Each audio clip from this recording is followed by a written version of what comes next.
సంవత్సరానికి సరిపోను మామిడికాయ తొక్కు వేస్తున్నాను. ఇది కాయలు కొట్టి తీసుకొచ్చాను.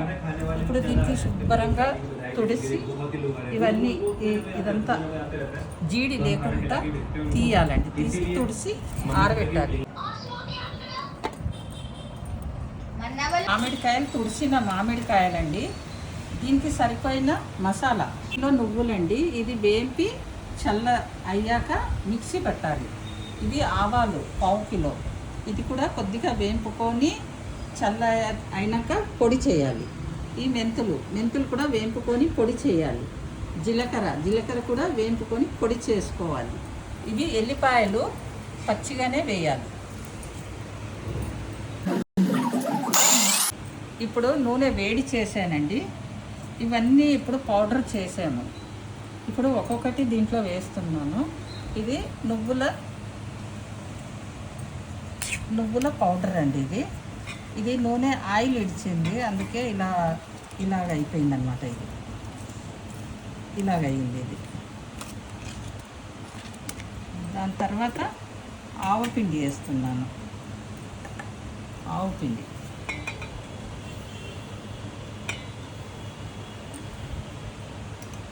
తర్వాత జీలకర్ర పొడి వేస్తున్నాను.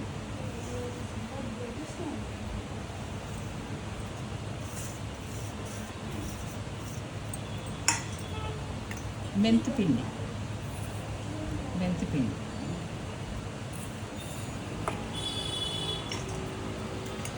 పసుపు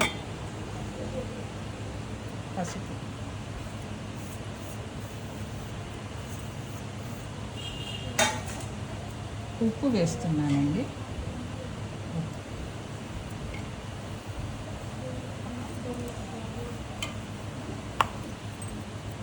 ఇప్పుడు ఇది వెల్లిపాయలు పొట్టు తీసి వెల్లిపాయలు కూడా వేస్తున్నాను. ఇప్పుడు బాగా కలపాలండి. కొద్దిగా మసాలా ఉండేయండి, దీనికి వేసి కలుపుతున్నాను. బాగా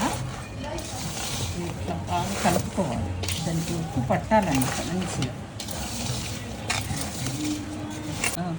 ఇందాక మనము కలుపుకొని పెట్టుకున్న నూనె అండి.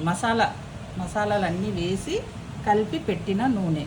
ఇప్పుడు ఇది ఆవకాయ ఇందులో వేస్తున్నాము. మామిడికాయ ముక్కల్లో వేస్తున్నాం.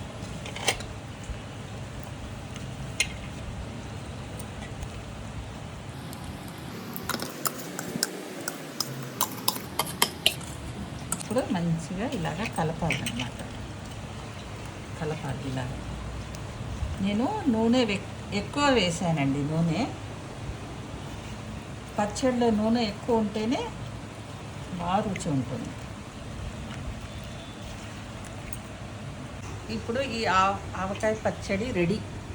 మంచిగా కలిపామండి. దీనికి నూనె కూడా బాగా సరిపోయింది. 3 days వరకు ఇలాగే పెట్టాలి. దీనికి 3 days తర్వాత ఉప్పు సరిపోయిందా అని చూసుకోవాలి. ఒకవేళ తక్కువ ఉంటే మళ్ళీ పైనుండి వేసి మంచిగా కలిపి జాడీలో తీసి పెట్టుకోవాలి.